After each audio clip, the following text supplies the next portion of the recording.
میں اور میری سہیلی سدرا ہمیشہ کی طرح گاؤں کے میدان کے کنارے بڑے نیم کے درخت پر جھولا ڈال کر بیٹھی تھی۔ دھوپ کی تیزی کچھ کم ہو چکی تھی اور ہوا چل رہی تھی، اس لیے جھولا جھولنے کا مزہ دوبالا ہو رہا تھا۔ سدرا ہنستے ہنستے مجھے کہہ رہی تھی کہ تمہاری یہ شرارتیں ایک دن ہمیں مصیبت میں ڈال دیں گی، مگر مجھے پتا تھا کہ وہ بھی دل ہی دل میں میری شرارتوں سے لطف اندوز ہوتی ہے۔ میں نے ہنستے ہوئے کہا، ارے چھوڑو بھی سدرا، زندگی کا مزہ تبھی ہے جب تھوڑی سی شوخی ہو اس میں، ورنہ دن رات کاٹنے جیسے لگیں گے۔ ابھی ہم بات کر ہی رہے تھے کہ میری نظر سبزی کے تھیلے کی طرف پڑی جو عین سامنے تھا۔ وہاں پر ایک اجنبی نوجوان سبزی والے سے بحث کر رہا تھا۔ وہ دیکھنے میں اتنا خوبصورت اور جاذب نظر تھا کہ میں لمحے بھر کو جھولے میں بیٹھے بیٹھے خاموش ہو گئی۔ اس کی ناک نقشہ سب سے الگ اور آنکھوں میں ایک عجیب سی شدت تھی۔ وہ سفید شلوار قمیض پہنے ہوئے تھا اور بال ایسے لگ رہے تھے جیسے ہوا کے ساتھ کھیل رہے ہوں۔ سدرا نے میری نظریں دیکھ کر فوراً کہا، نیہا، کہیں تو اس پر دل تو نہیں ہار رہی؟ میں نے شرارت سے کہا لگایا اور کہا، دل ہارنے کے لیے اور بھی بہت وقت پڑا ہے، ابھی تو بس تماشا دیکھو۔ اس کے چہرے کی کشیدگی اور سبزی والے کے ساتھ جھگڑا مجھے اور زیادہ دلچسپ لگا۔ وہ بار بار کہہ رہا تھا، یہ ٹماٹر کیوں اتنے مہنگے بیچ رہے ہو؟ ان کی حالت تو ویسے بھی اتنی خراب ہے، اور سبزی والا ضد پر تھا کہ دام کم نہیں کر سکتا۔ میں نے جھولے پر جھولتے جھولتے سدرا کو کوہنی ماری اور کہا، دیکھنا، اب یہ لڑکا غصے میں پلٹ جائے گا۔ سدرا نے حیرت سے کہا، پھر تم کیا کرو گی؟ میں نے آہستہ آواز دبا کر کہا، دیکھتی جا۔ وہ واقعی پلٹا اور جانے لگا۔ میں نے فوراً نیچے دیکھا تو جھولے کے قریب ہی کچھ سڑے ٹماٹر گرے ہوئے تھے جو شاید کسی نے پھینک دیے تھے۔ میں نے 2 ٹماٹر ہاتھ میں لیے اور سدرا کو کہا، دیکھ اب میری چالاکی۔ اور پھر ایک لمحے کی ہنسی کے ساتھ میں نے دونوں ٹماٹر سیدھا اس نوجوان کی پیٹھ پر مار دیے۔ وہ ٹھٹک کر رکا اور پھر مڑ کر دیکھا۔ اس کے چہرے پر غصے کی ایک ایسی جھلک آئی کہ میرا دل زور سے دھڑکنے لگا، مگر میں نے جلدی سے پیٹھ پھیر کر ایسے جھولنا شروع کیا جیسے مجھے کچھ پتہ ہی نہ ہو۔ سدرا کی ہنسی دب ہی نہیں رہی تھی۔ وہ بار بار میرا بازو پکڑ کر کہتی تھی، اب گیا تیرا کام نیہا۔ مگر میں نے ناز سے کہا، ارے کچھ نہیں ہوتا، یہ گاؤں ہے، یہاں شرارتیں چلتی ہیں۔ وہ لڑکا ایک پل کو کھڑا مجھے گھورتا رہا۔ مجھے محسوس ہو رہا تھا جیسے اس کی آنکھوں کی شدت میری پیٹھ کو جلا رہی ہو، مگر میں نے اپنے جھولے کی رفتار اور تیز کر دی، جیسے واقعی میں نے اس پر دھیان ہی نہ دیا ہو۔ وہ پھر پلٹ کر آگے بڑھ گیا، لیکن میں جانتی تھی کہ میری یہ حرکت اس کے دل پر نشان چھوڑ گئی ہے۔ میں نے سدرا کو کہا، دیکھا تم نے اس کی نظریں کیسی تھیں، جیسے میرے دل کو چھو گئی ہوں؟ سدرا نے ہنستے ہنستے کہا، اور یہ بھی دیکھا کہ اگر وہ واقعی یہاں آ کر پوچھ بیٹھتا کہ ٹماٹر کس نے مارے تو تم کیا کہتی؟ میں نے کہا، سیدھی بات کہہ دیتی کہ ہوا کے جھونکے سے جھولے سے گر گئے، مجھے کیا پتا کس کو لگے وہ۔ ہم دونوں ہنسی میں پھوٹ پڑے، لیکن دل کے اندر ایک عجیب سی ہلچل تھی۔ میں سوچ رہی تھی کہ اس نے جو ایک پل کے لیے میری طرف دیکھا تھا وہ نظر کوئی عام نظر نہ تھی، اس میں ایسا جادو تھا جیسے وہ مجھے پہچاننے کی کوشش کر رہا ہو۔ میں نے جھولے سے اتر کر درخت کے تنے سے ٹیک لگا لی اور سدرا سے کہا، تو نے کبھی سوچا ہے کبھی کوئی ایسا شخص اچانک تیرے سامنے آ جائے جو بالکل الگ سا ہو، نہ گاؤں کا لگے نہ اس دنیا کا؟ سدرا نے ہنستے ہوئے کہا، او ہو نیہا، تمہاری یہ باتیں میری سمجھ سے باہر ہیں، بس میں یہ جانتی ہوں کہ ابھی تم نے غصے میں مبتلا کر دیا ہے اسے، اور مجھے لگتا ہے کہ وہ پھر آئے گا۔ میں نے مسکرا کر کہا، آئے یا نہ آئے، لیکن یہ لمحہ میں کبھی نہیں بھولوں گی۔ اس کے جانے کے بعد میں اور سدرا دیر تک ہنستی رہیں، مگر دل میں کہیں ایک سوال مسلسل گردش کر رہا تھا کہ یہ کون ہے اور اس کی آنکھوں میں اتنی شدت کیوں تھی۔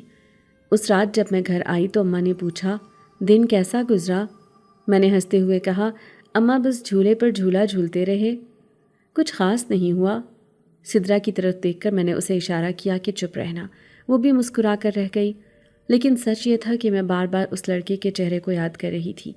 رات کو جب چارپائی پر لیٹی تب بھی بار بار وہی منظر نگاہوں کے سامنے آ رہا تھا، جب میں نے ٹماٹر مارے اور اس نے مڑ کر گھورا۔ اس گھورنے میں نہ صرف غصہ تھا بلکہ ایک ایسی کشش بھی تھی جو میرے دل کو اپنی طرف کھینچ رہی تھی۔ میں نے کروٹ بدلتے ہوئے خود سے کہا، نیہا، تم بہت شرارتی ہو، مگر دل کے کسی کونے میں ایک خاموشی سی اتر آئی تھی، جیسے آنے والے دنوں میں کچھ بدلنے والا ہے۔ میرا گھر چھوٹا سا تھا مگر خوشیوں سے بھرا ہوا تھا۔ ہم 3 ہی افراد تھے اور انہی 3 لوگوں میں میری دنیا سمٹی ہوئی تھی۔ میرے والد کا شمار گاؤں کے سمجھدار اور محنتی آدمیوں میں ہوتا تھا۔ وہ شہر سے موٹر اور انجن وغیرہ کے پرزے لاتے اور انہیں یہاں اچھے داموں فروخت کرتے۔ اس کے ساتھ ساتھ وہ مکینک کا کام بھی خوب جانتے تھے۔ گاؤں کے لوگ جب بھی کسی کا انجن یا موٹر خراب ہو جاتا تو سب سے پہلے میرے والد کو یاد کرتے۔ میں نے کئی بار دیکھا کہ وہ کس طرح محنت سے کام کرتے، گھنٹوں زمین پر بیٹھ کر پرزوں کو کھولتے اور پھر ایک ایک کر کے انہیں جوڑتے۔ وہ کام کے دوران اتنے مگن ہوتے کہ باہر کی دنیا سے بیگانہ ہو جاتے، مگر یہ سب محنت ان کے چہرے پر ایک عجیب سا اطمینان بھی لاتی تھی۔ یہ ہنر انہیں اپنے والد سے ملا تھا، جنہوں نے انہیں شہر بھیجا تھا کہ وہاں جا کر یہ کام اچھی طرح سیکھو۔ وہ برسوں ایک استاد کے ساتھ شہر کی دکان پر رہے تھے اور پھر جب سب کچھ سیکھ لیا تو واپس گاؤں آ گئے اور میرے لیے ماں سے شادی کر لی۔ گھر بار خاندان سب یہیں کا تھا، اسی لیے گاؤں کے لوگ بھی انہیں اپنا سمجھتے تھے اور عزت دیتے تھے۔ میرے والد اپنے والدین کے اکلوتے بیٹے تھے اور میں اپنے والدین کی اکلوتی اولاد۔ گاؤں کی زندگی میں جہاں خاندان کے زیادہ افراد ایک دوسرے کا سہارا بنتے ہیں، وہیں ہمارے ہاں یہ سہارا نہیں تھا، مگر مجھے کبھی کوئی کمی محسوس نہیں ہوئی، کیونکہ میرے والدین نے مجھے اتنی محبت دی تھی کہ میں نے کبھی تنہائی کو محسوس ہی نہیں کیا۔ ہم تینوں ہی ایک دوسرے کی دنیا تھے۔ میرا بچپن والد کے کندھوں پر سواری کرتے کھیلتے گزرا اور اماں کی گود میں کہانیاں سنتے ہوئے میرا وجود پروان چڑھا۔ لیکن گاؤں کی کہانیاں ہمیشہ سیدھی سادھی نہیں ہوتیں۔ میری والدہ کی زندگی کی ایک حقیقت ایسی تھی جو مجھے اکثر سوچنے پر مجبور کر دیتی تھی۔ وہ بچپن میں ونی کے طور پر میرے والد کے نکاح میں دے دی گئی تھی۔ گاؤں کے ایک جھگڑے نے فیصلہ کیا کہ ایک معصوم بچی کی زندگی کا سودا ہو، اور وہ اماں تھی، مگر ان کی سچائی اور صبر جیت گیا۔ وہ ابا سے اتنی محبت کرتی کہ جیسے ان کا دل اسی گھر میں دھڑکتا ہو۔ وہی ان کی دنیا تھی اور ان کا سہارا تھا۔ شادی کے بعد ان کے پرانے گھر والوں نے پلٹ کر ان کی کبھی خبر بھی نہیں لی تھی، اور اماں نے بھی اس بات پر کوئی گلہ شکوہ نہیں کیا۔ وہ بس اپنے گھر، اپنے شوہر اور اپنی اکلوتی بیٹی یعنی مجھ میں ہی خوش رہتی تھی۔ میری عمر اب 16 برس تھی اور گاؤں بھر میں میرا چرچا تھا۔ لوگ اکثر کہتے کہ میں اپنی مثال آپ ہوں۔ میری آنکھوں کی چمک اور میرے انداز میں ایسی معصوم شوخی تھی جو شاید میری عمر کی لڑکیوں میں کم ہی دیکھنے کو ملتی تھی۔ اماں اکثر پیار سے کہتی، نیہا تمہارے حسن پر اللہ کی خاص مہربانی ہے، بس اس پر غرور مت کرنا۔ میں ان کی بات پر ہنستی اور کہتی، اماں حسن کا غرور تو تب ہو جب کوئی تعریف کرے، یہاں تو لوگ حسد سے جلنے لگتے ہیں۔ وہ ہنس کر میرا ماتھا چوم لیتی اور کہتی، لوگ کچھ بھی کہیں، تمہیں بس اپنی راہ پر سیدھا رہنا ہے۔ ہمارا گھر چھوٹا تھا مگر ہر وقت خوشیوں کا گہوارہ بنا رہتا تھا۔ صبح کو ابا شہر سے آتے، سامان کی فکر کرتے، اماں ناشتے میں پراٹھے اور دہی رکھ دیتی اور میں اپنی کھلکھلاہٹ سے گھر کو رونق بخش دیتی۔ شام کو جب ابا گھر واپس آتے تو گاؤں کے کئی لوگ بھی آ کر بیٹھ جاتے۔ وہ سب ابا سے مشورے کرتے اور ابا اپنی عقل اور ہنر سے سب کو مطمئن کر دیتے۔ مجھے اپنے والد پر فخر تھا کہ وہ نہ صرف ہمارے گھر کا سہارا ہیں بلکہ پورے گاؤں کے لیے ایک قابل بھروسہ انسان ہیں۔ میں اکثر سوچتی کہ میں کتنی خوش قسمت ہوں۔ میرے والدین ایک دوسرے کے لیے سب کچھ ہیں اور میرے لیے تو دنیا کا بہترین سہارا ہے۔ کبھی کبھی جب گاؤں کی عورتیں مجھ سے کہتی کہ نیہا تمہارے نصیب بہت اچھے ہیں کہ تمہارے والد اتنے محنتی اور محبت کرنے والے ہیں، تو میں دل ہی دل میں اللہ کا شکر ادا کرتی تھی۔ مجھے یہ لگتا تھا کہ ہماری زندگی ہمیشہ اسی طرح آسان اور خوشیوں بھری رہے گی، لیکن میں یہ بھی جانتی تھی کہ گاؤں کی دنیا بڑی عجیب ہے، ایک دن میں انسان کی تقدیر بدل دیتی ہے۔ پھر بھی اس وقت میری دنیا میں ہنسی خوشی کا رنگ تھا اور میرے دل میں خواب تھے جو آنکھوں میں جھلملاتے تھے۔ صبح کی ہلکی سی خنکی میرے چہرے کو چھو رہی تھی اور میں نے آج ارادہ کیا تھا کہ سدرا کے گھر ضرور جاؤں گی، کیونکہ اس نے کل جھولے پر بیٹھے بیٹھے کئی بار کہا تھا کہ تم ہر روز شرارت کرتی ہو، لیکن جب تمہیں کوئی بات سناتی ہوں تو تم ٹال جاتی ہو، اسی لیے کل کا واقعہ بھی ہم اچھی طرح بیٹھ کر کریں گے۔ میں نے اماں سے اجازت لی تو وہ کہنے لگیں، بیٹا اکیلی جا رہی ہو؟ میں نے کہا، جی اماں، گاؤں کے ہی دوسرے کنارے جا رہی ہوں، زیادہ دور تو نہیں ہے، اور ویسے بھی دن کی روشنی ہے تو کوئی ڈر نہیں لگے گا۔ اماں نے پیار سے کہا، اللہ خیر کرے، اپنی چادر اچھی طرح اوڑھ لینا۔ میں نے ہنستے ہوئے کہا، اماں فکر نہ کریں، میں چھوٹی بچی نہیں ہوں اب۔ اماں نے ہلکی سی مسکراہٹ کے ساتھ مجھے دعا دی اور میں روانہ ہو گئی۔ راستہ تھوڑا لمبا تھا اور دونوں طرف کھیت کھلے ہوئے تھے، دور دور تک ہریالی تھی۔ کبھی کبھی کسان بھی نظر آتے تھے جو پانی لگا رہے تھے یا فصل کی دیکھ بھال کر رہے تھے۔ میں سکون سے چل رہی تھی کہ اچانک پیچھے سے 2-3 لڑکے ہنستے کھلکھلاتے قریب آ گئے۔ ان کے قدموں کی چاپ سن کر میرے قدم کچھ سست ہو گئے۔ ایک لڑکے نے آواز دی، اوئے نیہا، کدھر جا رہی ہے اکیلی؟ میں نے قدم تیز کر دیے اور جواب دینے کے بجائے آگے بڑھنے لگی تو دوسرا کہنے لگا، اتنی جلدی کیا ہے، ذرا بات تو سن لو۔ میں نے غصے سے پیچھے مڑ کر کہا، تم لوگ کیوں میرا راستہ روکتے ہو؟ میں کسی کا کھیل کا سامان نہیں ہوں، سیدھا سیدھا پیچھے ہٹ جاؤ۔ ایک نے ہنس کر کہا، ارے ہم تو بس بات کرنا چاہتے ہیں، تم تو ایسے بھاگ رہی ہو جیسے ہم کوئی ڈاکو ہوں۔ میں نے آنکھیں سختی سے ان کی طرف ڈال کر کہا، مجھے کوئی بات نہیں سننی اور نہ تم جیسے لوگوں سے بات کرنے کا وقت ہے میرے پاس۔ اگر دوبارہ میرے راستے میں آئے تو ٹھیک نہیں ہوگا۔ وہ اور زیادہ ہنسنے لگے اور ایک نے آگے بڑھ کر میرا دوپٹہ پکڑنے کی کوشش کی تو میرے دل کی دھڑکن تیز ہو گئی اور خوف نے جیسے میرے قدم باندھ دیے۔ میں نے چیخ کر کہا، باز آؤ، شرم نہیں آتی کسی کی بہن بیٹی کو تنگ کرتے ہوئے؟ اتنے میں اچانک ایک بھاری آواز سنائی دی جو سخت اور کرکدار تھی، یہ کیا حرکت ہے، چھوڑو اسے۔ وہی خوبصورت نوجوان سامنے آ کھڑا ہوا۔ اس کے چہرے پر غصے کی لکیریں نمایاں تھیں اور اس کی آنکھوں میں ایک عجیب سی چمک تھی۔ اس نے ایک جھٹکے میں آگے بڑھ کر اس لڑکے کو دھکا دیا جو میرے قریب آنے کی کوشش کر رہا تھا۔ وہ لڑکا لڑکھڑا کر پیچھے جا گرا، باقی دونوں بھی پیچھے ہٹ گئے اور ایک کہنے لگا، نعمان بھائی، آپ بیچ میں کیوں آ گئے؟ وہ غرا کر بولا، تم لوگوں کو شرم نہیں آتی؟ ایک معصوم لڑکی کو تنگ کر رہے ہو، چلو یہاں سے، ورنہ سب کے سامنے ایسا سبق سکھاؤں گا کہ یاد رکھو گے۔ ان لڑکوں کے چہرے سے ہنسی غائب ہو گئی۔ وہ آپس میں کچھ بڑبڑاتے ہوئے پیچھے ہٹنے لگے اور ایک نے جاتے جاتے کہا، ٹھیک ہے، آج بچ گئی ہو نیہا، لیکن ہمیشہ تو کوئی نہیں بچائے گا۔ میں نے ڈری ہوئی نظروں سے انہیں جاتے دیکھا اور پھر میرا دل سکون میں آیا۔ میں نے پہلی بار اس نوجوان کو اچھی طرح دیکھا جو کل سبزی والے کے پاس جھگڑ رہا تھا اور میں نے جس پر ٹماٹر پھینکے تھے، وہ آج میرے سامنے کھڑا میرا محافظ بن گیا تھا۔ میں نے آہستہ سے کہا، شکریہ، اگر آپ وقت پر نہ آتے تو پتہ نہیں وہ کیا کرتے۔ اس نے میری طرف دیکھتے ہوئے کہا، تم اکیلی کہاں جا رہی تھی؟ میں نے کہا، سدرا کے گھر جا رہی تھی، وہ گاؤں کے دوسرے کنارے رہتی ہے۔ اس نے سنجیدگی سے کہا، راستے میں ایسے لوگوں کا سامنا ہو سکتا ہے، بہتر ہے کہ تنہا نہ نکلا کرو۔ میں نے آہستگی سے کہا، آپ ٹھیک کہتے ہیں، مگر میں نے تو سوچا تھا کہ دن کے وقت کوئی مسئلہ نہیں ہوگا۔ وہ میرے ساتھ چلنے لگا اور بولا، چلو میں تمہیں گھر چھوڑ دیتا ہوں، تمہاری ماں پریشان نہ ہو جائیں۔ میں نے چونک کر کہا، ارے میں تو ابھی سدرا کے گھر جا رہی ہوں۔ اس نے نرمی سے کہا، پہلے سدرا کے گھر چھوڑ دیتا ہوں، پھر واپسی پر تمہیں تمہارے گھر پہنچا دوں گا۔ میں نے دل ہی دل میں کہا، کمال ہے، کل جس پر میں نے ٹماٹر پھینکے آج وہی میرا محافظ بن کر ساتھ چل رہا ہے۔ راستے میں خاموشی طاری رہی، بس کبھی کبھی میں نظر چرا کر اس کے چہرے کو دیکھتی اور دل ہی دل میں سوچتی کہ یہ کون ہے اور یہاں کیوں آیا ہے۔ پھر میں نے ہمت کر کے کہا، آپ کا نام کیا ہے؟ اس نے مختصر جواب دیا، نعمان۔ میں نے دل ہی دل میں یہ نام دہرایا اور ایک عجیب سا سکون محسوس کیا۔ نعمان۔ نعمان نے کہا، تمہاری ماں کو تو پتہ نہیں ہوگا کہ تمہیں راستے میں کن حالات کا سامنا کرنا پڑا؟ میں نے کہا، جی نہیں، اور میں چاہتی ہوں کہ یہ بات وہ جانے بھی نہ، ورنہ وہ ہر وقت فکر کرتی رہیں گی۔ اس نے نرمی سے کہا، لیکن تمہیں احتیاط کرنی ہوگی کیونکہ گاؤں کے لوگ باتیں بنانے میں دیر نہیں لگاتے۔ میں نے کہا، ہاں میں جانتی ہوں، وہ سبزی والے کے پاس کل والا واقعہ بھی لوگوں نے دیکھا تھا، اور اگر کسی کو پتہ چلے کہ آپ میرے ساتھ چل رہے ہیں تو پھر تو گاؤں میں طوفان مچ جائے گا۔ وہ مسکرا دیا اور کہنے لگا، تم تو بڑی سمجھدار ہو۔ میں نے ہنس کر کہا، سمجھدار تو آپ ہیں جو کل سبزی والے سے لڑ رہے تھے اور آج مجھ پر ہیرو بن گئے۔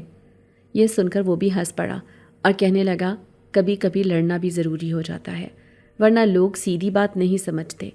ہم چلتے چلتے سدرا کے گھر پہنچ گئے۔ سدرا نے دروازہ کھولا تو حیران رہ گئی۔ اس نے فوراً پوچھا، یہ کون ہے؟ میں نے کہا، یہ نعمان ہے، گاؤں میں نئے آئے ہیں، مجھے راستے میں کچھ لڑکوں نے گھیر لیا تھا تو یہ بچا کر لے آئے ہیں۔ سدرا کی آنکھوں میں حیرت اور شکر گزاری جھلک رہی تھی۔ اس نے کہا، اچھا ہے کہ یہ وقت پر آ گئے، ورنہ پتہ نہیں کیا ہوتا۔ پھر ہم نے تھوڑی دیر باتیں کی، لیکن میرا دل بار بار کہہ رہا تھا کہ نعمان کا شکریہ ادا کروں۔ وہ جانے لگا تو میں نے دروازے تک آ کر کہا، ایک بار پھر شکریہ، ورنہ آج کا دن میرے لیے بہت برا ثابت ہوتا۔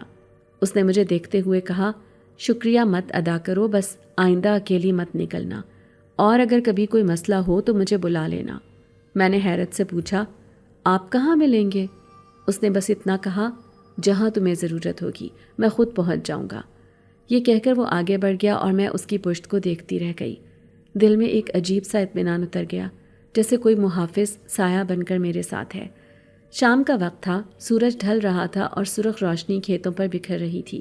ہوا میں خنکی بڑھنے لگی تھی اور پرندے اپنے گھونسلوں کی طرف لوٹ رہے تھے۔ سدرا کے گھر سے نکلتے ہوئے میرے دل کی کیفیت کچھ اور ہی تھی۔ میرے ساتھ نعمان تھا جو خاموشی سے چل رہا تھا، اور میں بار بار سوچ رہی تھی کہ کل میں نے شرارت میں اس پر ٹماٹر پھینکے اور آج وہ میرا سہارا بن کر میرے ساتھ چل رہا ہے۔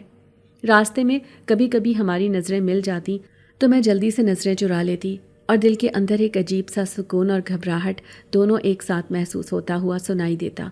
نعمان کچھ دیر خاموش رہا، پھر کہنے لگا، تمہیں سچ بتاؤں، جب میں نے تمہیں پہلی بار دیکھا تھا تو یوں لگا جیسے اس گاؤں کی ساری خاموشی تمہاری آنکھوں میں سمٹ آئی ہے۔ تمہیں اندازہ بھی نہیں کہ تمہاری آنکھیں کتنا کچھ کہہ جاتی ہیں۔ میں نے ہچکچاتے ہوئے کہا، اور آپ کو بھی اندازہ ہے کہ آپ کی آنکھیں کیسی لگتی ہیں؟ وہ ہنس پڑا اور کہنے لگا، میری آنکھوں کا کیا ذکر ہے؟ میں نے جواب دیا، آپ کی آنکھوں میں عجیب سا غصہ اور عجیب سا سکون دونوں ہوتے ہیں، جیسے کوئی راز چھپا ہو۔ اس نے گہری سانس لی اور کہا، شاید تم ٹھیک کہہ رہی ہو، لیکن کچھ باتیں وقت آنے پر ہی کہی جا سکتی ہیں۔ میں نے مزید کچھ پوچھنا چاہا لیکن پھر رک گئی، کیونکہ مجھے لگا شاید وہ کچھ چھپانا چاہ رہا ہے۔ راستے میں چھوٹی چھوٹی جھاڑیوں اور کھیتوں کے بیچ سے گزرتے ہوئے جب ہم میرے گھر کے قریب پہنچے تو میرا دل تیز دھڑکنے لگا، کیونکہ مجھے اندازہ تھا کہ اماں ضرور پوچھیں گی کہ یہ لڑکا کون ہے اور تمہارے ساتھ کیوں آیا ہے۔ دروازے پر پہنچ کر میں نے سلام کیا تو اماں باہر آ گئیں اور فوراً چونک گئی۔ ان کی نظریں نعمان پر جا ٹھہریں۔ انہوں نے سخت لہجے میں کہا، نیہا، یہ کون ہے؟ میں نے ذرا گھبرا کر کہا، اماں یہ نعمان ہے، گاؤں میں نئے آئے ہیں، یہ مجھے راستے میں کچھ لڑکوں سے بچا کر لائے ہیں، اگر یہ وقت پر نہ آتے تو میں بڑی مشکل میں پڑ جاتی۔ اماں کی نظریں نرم پڑ گئیں، انہوں نے شکر ادا کیا، پھر نعمان کی طرف دیکھ کر کہا، بیٹا تمہارا نام کیا ہے؟ اس نے ادب سے کہا، میرا نام نعمان ہے خالہ، ابھی کچھ دن ہوئے ہیں اس گاؤں میں آیا ہوں۔ اماں نے کہا، اچھے گھر کے لگتے ہو، تمہارے والدین بھی یہیں ہیں؟ اس نے ہلکا سا جھوٹ بولا، جی خالہ جی، ہم پرانے قریبی گاؤں سے یہاں آئے ہیں، اپنا کام شروع کرنے کا سوچا ہے۔ اماں نے اطمینان کی سانس لی اور کہا، اللہ تمہیں کامیاب کرے، آج تم نے بڑا اچھا کام کیا ہے، کسی کی عزت بچانا سب سے بڑی نیکی ہے۔ میں نے نعمان کی طرف دیکھا تو اس کی آنکھوں میں شکر گزاری کی جھلک تھی۔ اماں نے مزید کہا، بیٹا کبھی کبھی انسان کسی کا سہارا بن جائے تو اللہ اسے اپنی رحمت میں ڈھانپ لیتا ہے۔ اس لمحے مجھے لگا کہ اماں کے دل میں نعمان کے لیے ایک نیک تاثر بیٹھ گیا ہے۔ نعمان نے کہا، خالہ جی میں چلتا ہوں، آپ فکر نہ کریں، میں نے صرف اپنا فرض نبھایا ہے۔ اماں نے کہا، اللہ تمہیں سلامت رکھے بیٹا، جب چاہو آنا بیٹھنا ہمارے گھر کے دروازے سب کے لیے کھلے ہیں۔ وہ مسکرا کر رخصت ہوا اور میں دروازے سے اس کے جاتے ہوئے قدموں کو دیکھتی رہی، جیسے میرے دل میں ایک خاموش کہانی جنم لے رہی ہو۔ اندر آ کر اماں نے مجھے پیار سے کہا، بیٹا تم نے کیوں اکیلے نکلنے کا ارادہ کیا تھا؟ میں نے کہا، اماں مجھے کیا خبر تھی کہ یہ سب ہوگا، آئندہ احتیاط کروں گی۔ اماں نے سر ہلایا اور کہا، شکر ہے کہ وہ وقت پر آ گیا، ورنہ لوگ باتیں بناتے اور تمہیں نقصان پہنچ سکتا تھا۔ اس دن کے بعد میں نے بار بار نعمان کا خیال دل میں محسوس کیا، وہ دن رات میرے ذہن میں رہنے لگا۔ جب کبھی میں کھڑکی سے باہر کھیتوں کی طرف دیکھتی تو یوں لگتا جیسے وہ کہیں نہ کہیں قریب ہی ہے اور مجھے دیکھ رہا ہے۔ اگلے دن میں نے کنویں پر پانی بھرنے جاتے ہوئے نعمان کو راستے کے کونے پر دیکھا۔ وہ مجھے دیکھ کر قریب آیا اور آہستگی سے کہا، نیہا کل کی بات کسی کو بتائی تو نہیں؟ میں نے کہا، نہیں، میں نے اماں کو صرف اتنا بتایا کہ تم نے بچایا ہے، باقی کچھ نہیں کہا۔ وہ مسکرا دیا اور بولا، تم سمجھدار ہو۔ اسی دن سے ہماری بات چیت تھوڑی تھوڑی بڑھنے لگی۔ کبھی وہ کھیتوں کے کنارے مل جاتا اور بس 2-4 لفظ کہہ کر چلا جاتا، کبھی وہ مجھے دیکھ کر صرف سلام کرتا اور آگے بڑھ جاتا، لیکن ان چھوٹے چھوٹے لمحوں نے میرے دل میں ایک خاموش محبت جگا دی تھی، جو میرے الفاظ میں نہیں تھی لیکن میری آنکھوں میں تھی۔ کبھی کبھی سدرا کہتی،